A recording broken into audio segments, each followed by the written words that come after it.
మీనా అంటది, నాకు ఒక ఐడియా వచ్చిందండి. మనం ఇంకొక కారు కొందాం, ఆ కారు అద్దెకిద్దాం, వచ్చిన అద్దె చీటీ కడదాం, చీటీ ముందే పడి రూమ్ కడదాం. బాలు అంటాడు, ప్లాన్ బాగుంది కానీ ముందు కారు కొనాలి కదా. నీ ఒంటి మీద బంగారం ఉంటే తాకట్టు పెట్టి కొనేవాళ్ళం. అయితే ఇంకొక ఐడియా, నా బంగారం తాకట్టు పెడదాం. బాలు అంటాడు, బంగారం అంతా మా అమ్మ మొక్క మీద విసిరి కొట్టావు కదా, మళ్ళీ మన మొక్క మీద కొట్టమని అడుగుదాం. ఎందుకు ఆ నగలు మళ్ళీ నేను అడుగుతాను అని అంటాడు బాలు. మీనా అంటది, నేను వేసుకోవడానికి అడగట్లేదు కదండి, తాకట్టు పెట్టడానికే కదా అడుగుతున్నా. మనం కారు కొనడానికి కదా అడిగేది. బాలు అంటాడు, వద్దొద్దు, ఎలా అడిగినా వాళ్ళు ఎగతాలు చేస్తారు. అలా అనుకుంటే మన ఆ రూమ్ ఎప్పటికీ కట్టలేమండి. ఇంకేమైనా దారుందేమో ఆలోచిద్దాం అని చెప్పి బాలు వెళ్ళిపోతాడు.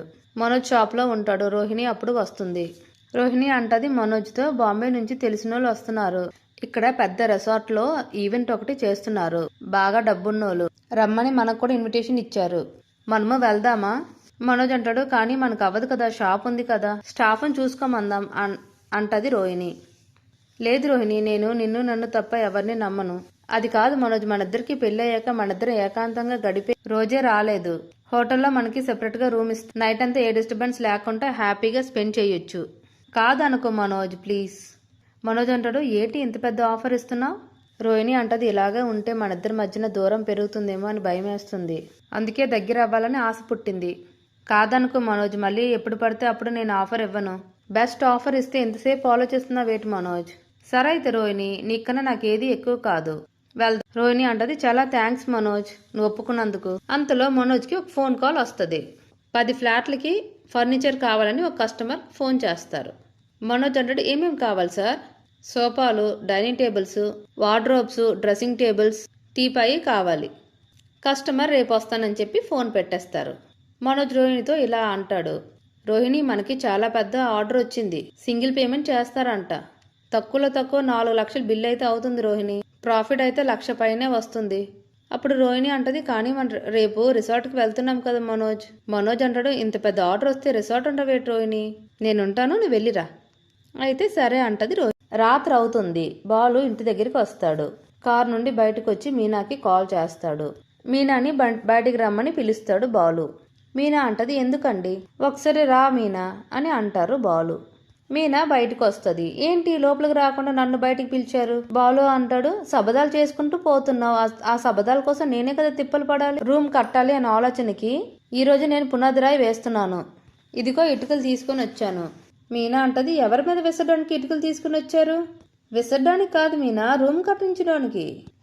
కొన్ని ఇటుకలతో రూమ్ ఎలా కడదాం? అయినా మీకు ఎవరిచ్చారు ఈ ఇటుకలు? బాలు అంటాడు, నాకు కస్టమర్ ఒకరు డబ్బులు బదులుగా ఇటుకలు ఇచ్చారు, రేపటి నుంచి అతన్ని డ్రాప్ చేసినప్పుడంతా డబ్బులకు బదులుగా ఇటుకలు తీసుకొని వస్తాను. అప్పుడు మీనా అంటది, అయితే నేనింకా ఒక సిమెంట్ గోడౌన్ వాళ్ళకి పూలిస్తుంటాను, నేను కూడా డబ్బులకు బదులుగా సిమెంట్ బస్తాలు తీసుకోనా అని చెప్తుంది మీనా. అప్పుడు బాలు అంటాడు, మంచిదేగా. అప్పుడు మీనా వచ్చి బాలుకి ముద్దు పెడతాది. అప్పుడు బాలు అంటాడు, ఇటుకలు తెస్తేనే ముద్దు పెట్టావు, రూమ్ కట్టిస్తే ఏం చేస్తావు?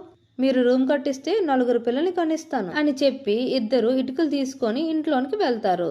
అంతలో ప్రభావతి చూసి, ఆగండి ఆగండి, ఏంట్రా ఇది? బాలు అంటాడు, నానా, అమ్మకి కళ్ళు హాస్పిటల్ తీసుకుని వెళ్ళు, ఇటుకలు ఇంకా కనిపించట్లేదు. మీనా అంటది, ఒక్కొక్క ఇటుక చేర్చి రూమ్ కట్టిస్తాం అత్తయ్య. ప్రభావతి అంటది, ఏం చెప్పావే, ఇలా అయితే మీరు షష్ఠి పూర్తికే రూమ్ కట్టించాలి. బాలు వాళ్ళ నాన్నగారు అంటారు, చాలా మంచిదిరా, ఇలాగే చెయ్యనురా అని అంటారు. బాలు అంటాడు ప్రభావతికి, చూడమ్మా కారావతి, మీనా చేతిలో ఇటుకలు ఉన్నప్పుడు నువ్వు జాగ్రత్తగా మాట్లాడాలి. అప్పుడు ప్రభావతి అంటది, అంటే ఏంటి, నా మీదకి విసురుతుందా ఇటుకల్ని? ఇలాగే రౌడీల మీద ఇటుకలు విసిరింది. బాలు అంటాడు, నానా, నేను రూమ్ కడతాను, మీనా దూరబంధానికి రిబ్బన్ కడుతుంది, నువ్వే ఆ రిబ్బన్ని కట్ చెయ్యాలి. అంతలో ప్రభావతి, మరి నేనేం చెయ్యాలి? బాలు అంటాడు, ఆ 2 రిబ్బన్తో 2 జట్లు వేసుకుని తిరుగు అని చెప్పి మేడపైకి వెళ్ళిపోతారు. బాలు మీనా ఇటుకలని తీసుకుని వచ్చి మేడపైన పెడతారు. బాలు అంటాడు, 25 ఇటుకలు ఉన్నాయి. మీనా అంటది, రూమ్ కి ఎన్ని ఇటుకలు పడతాయండి? ఏమో, ఎన్ని ఇటుకలు పడితే అన్ని ఇటుకలు పడతాయి. బాలు అంటాడు, ఇక్కడ బెడ్రూమ్, అటు కిచెన్, అక్కడ బాత్రూమ్ అని మాట్లాడుకుంటారు. అటుపక్క కిటికీ, మనం కిటికీ దగ్గర కూర్చొని మంచిగా కబుర్లు చెప్పుకోవచ్చు. మనం రూమ్ కట్టేస్తే ఇక మన రూమ్ లోనికి ఎవ్వరు రారు, ముఖ్యంగా మన అమ్మావతి విసిలు ఊదుకుంటూ రాదు.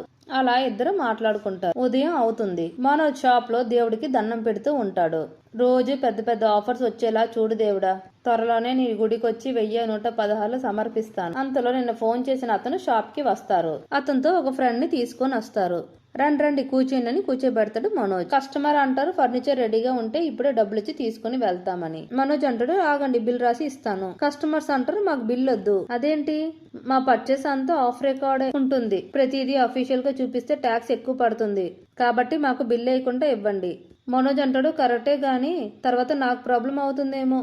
అంతలో వేరే అతను అంటారు మీరు ఇప్పుడే స్టార్ట్ చేశారు కదా, ఇన్కమ్ ట్యాక్స్ వాళ్ళ దృష్టి మీ వైపు రాదులేండి. మనోజ్ అంటాడు అయితే మీరు ఇచ్చేది ఇప్పుడు బ్లాక్ మనీయా? అంతేగా అంటారు కస్టమర్. అతను అంటాడు భయపడకండి సార్, బిజినెస్ లో ఇదంతా కామన్, ఈ మాత్రం మీరు చేయకపోతే బిజినెస్ ని రన్ చేయలేరు.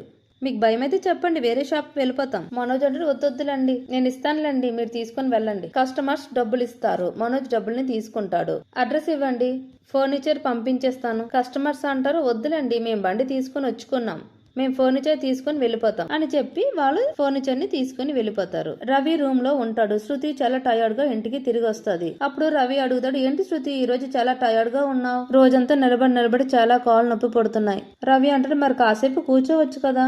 ఎక్కడ్రా బాబు, ఎక్కడ కూర్చొని ఇస్తున్నారు, ప్రాజెక్ట్ కంప్లీట్ అయిన దాకా మొత్తం ఫినిష్ చేయాల్సి వచ్చింది. శృతి అంటది రవి కాస్త నా కాల్ పట్టవా, కాల్ చాలా నొప్పులుగా ఉన్నాయి. రవి అంటాడు సరే, నేను చూస్తుంటే జాలేస్తుంది, పడతానులే అని చెప్పి డోర్ వేయడానికి వెళ్తాడు. అంతలో శృతి అంటది ఎక్కడికి వెళ్తున్నావు? డోర్ క్లోజ్ చేయడానికి. ఎందుకు? ఎవరైనా చూస్తే బాగోదు కదా శృతి. ఎందుకు బాగోదు, నువ్వు నీ భార్య కాల్ పడుతున్నావు అంతే కదా. అలా కాదు శృతి, ఓవర్ యాక్టింగ్ చేయకు, ప్రతిదానికి డోర్ క్లోజ్ చేయడం ఏంటి, వచ్చి కాల్ పట్టు. సరే అని రవి కాల్ పడతాడు. శృతి అంటది రవి చాలా బాగా కాల్ పడుతున్నావు రవి. అంతలో అక్కడికి ప్రభావతి వస్తుంది, అవన్నీ చూస్తుంది వింటది.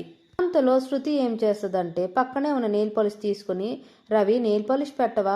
రవి అంటాడు నాకు నెయిల్ పాలిష్ పెట్టడం రాదు. శృతి అంటది అదేం పెద్ద కష్టం కాదు, నువ్వు బ్రెడ్ టోస్ట్ చేస్తావు కదా, దానిపైన బటర్ రాస్తావు కదా, అంతే, ప్లీజ్ నెయిల్ పాలిష్ పెట్టవా అంటది శృతి.